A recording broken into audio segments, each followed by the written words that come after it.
Hey, what's going on everyone? Today I'm going to teach you how to turn your screen distance feature on your iPhone on. Please do note that this feature only works on iPhones that have a TrueDepth camera, the same camera that's used on Face ID, and must have at least an iOS 17. To check your iOS version, we have to go to Settings, General, and then About. As you can see here, I have an iOS 17.5.1. So to turn your screen distance feature on, let's go back to Settings,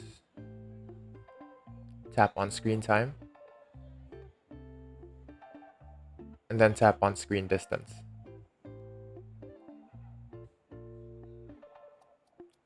This is where we turn on our screen distance.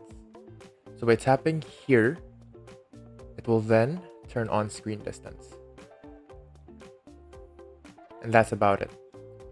If you like the video, tap on that like button, and don't forget to subscribe to the channel for more quick and easy how-to guides. Thanks for watching.